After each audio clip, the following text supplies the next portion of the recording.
Hello, this is Mr. Wynn, and this video is writing equations of given roots and finding inverses of quadratics.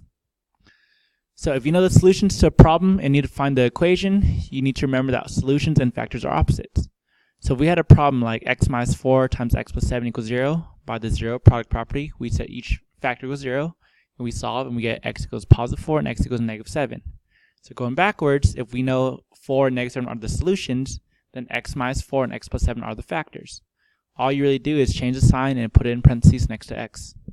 Another way of thinking about it is if you know x equals 4, you can unsolve it by subtracting 4 from both sides to get x minus 4 equals 0, which is our factor. One rule is that you can't have a fraction inside of parentheses. So if you do, just move that denominator in front of the x in that parentheses. So here's a problem. Find the equation in standard form of a quadratic with roots of negative 6 and 7 over 5.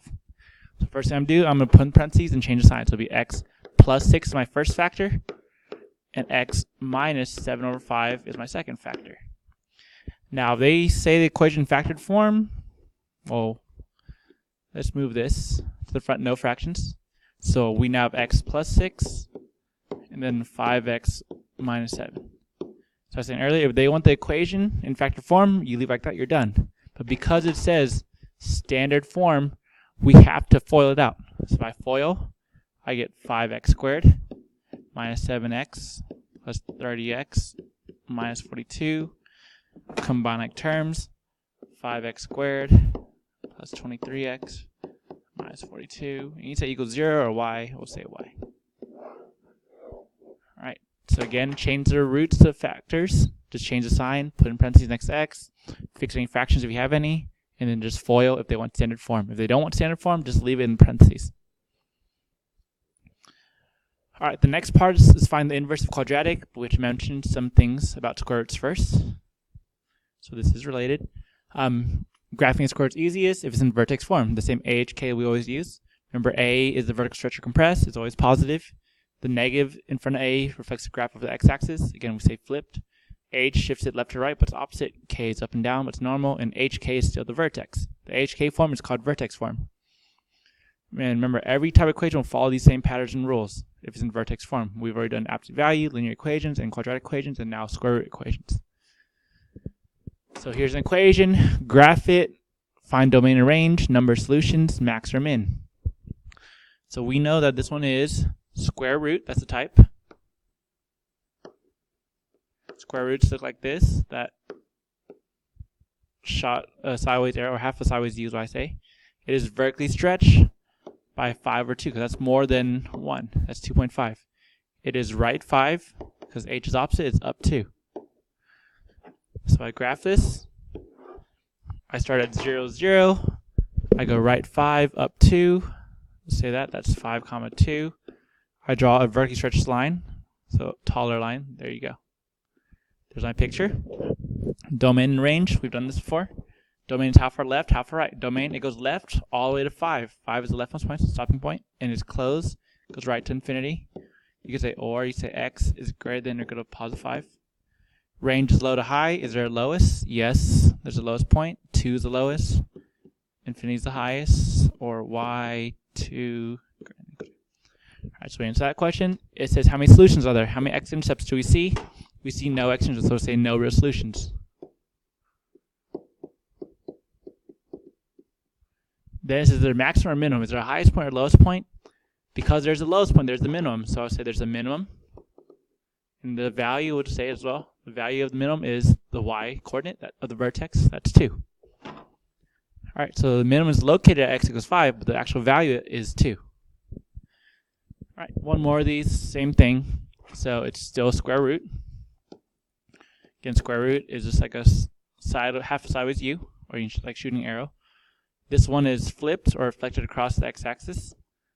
It is vertically compressed because it's 2/3 by positive 2/3. This one is left 1, down 6. So if I graph this, I'm going to start at 0, 0, left 1, down 6, somewhere over here. That's negative 1, negative 6. My shape is upside down and very compressed. So it goes sideways more. So there's the picture. Domain, like earlier, there's a leftmost point, stopping point, that is negative 1, closed. There's no rightmost stopping point. or you can say x -1 is first, so it's greater than the first. Range is low to high. There is no lowest, but there's a highest. That's -6 closed, or y -6 greater than the first, less than the second. All right. Are there solutions? There's no real roots, no real solutions.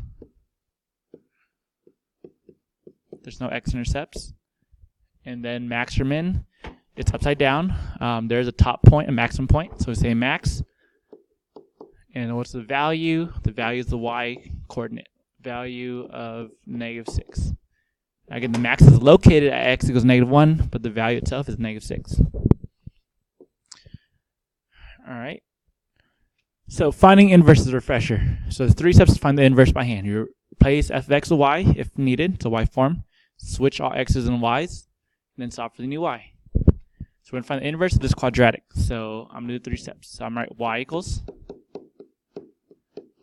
Switch x and y to make it x equals. And solve for y. I have to move the 8 by subtracting it. I get rid of the square power by square rooting. So the square root of x minus 8 equals y, but instead of y, we call it f inverse of x. So there's one. I'm going to do the other one as well. So first, I'm going to write y equals. Switch x and y to make it x equals. I got to get rid of the square root by square powering both sides. So square roots and square powers cancel that out. So this is now x squared equals y minus 3. Then I'm going to add 3 to both sides. So x squared plus 3 equals y, but instead of y, we call it g inverse. All right. So here's the comment. So square roots equations and quadratic equations seem to be inverses of each other, but they're not true inverses. Remember, inverse has to have the same picture, but be reflected across the diagonal line y equals x. They have to be mirror images of each other. So we can make them into true inverses of each other if we mess with the graphs a little bit. And that just means fix the domain restriction. So all you have to do is add the domain condition to your inverse answer and you're done. So let's look at the picture. So a quadratic graph looks like a U. It's inverse if I reflect it across the diagonal line. So let me do like this. Here's my diagonal line. If I do reflection, I should get this. Alright, so if I fold it on top, that overlaps. But that's not a square root. What that is there's a positive square root going up and a positive square root going down. There's 2 square roots. So this is that's the positive square root. And this down here is the negative. They're flipped square root. So a quadratic inverse needs 2 square roots. So you need the plus and minus square root equation.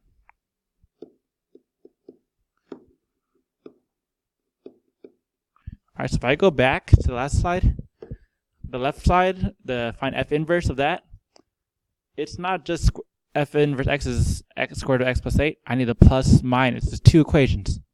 Because that gets me the top half and the bottom half of the sideways u. Now similarly, on the other side, on the bottom here's a squared equation. It's half of a sideways u. So we don't need a full u, we need half of it. We'll find the correct half. So I reflect it across the diagonal line. So again, I'll draw like this. We still have this u, but I don't need both halves. I only need half of it. I need the left half or the right half. If I folded the red line across the equal sign, I only needed this half right here, because those are inverses. So here, you just need half of the parabola. So in this case, I only need the positive half, because I'm trying to 0, 0, right? So I'm going to say the positive half is going to be x is greater than 0 equals 0 for the positive half. If you need the negative half, you'll say x is less than or equal to 0. Here's the negative half.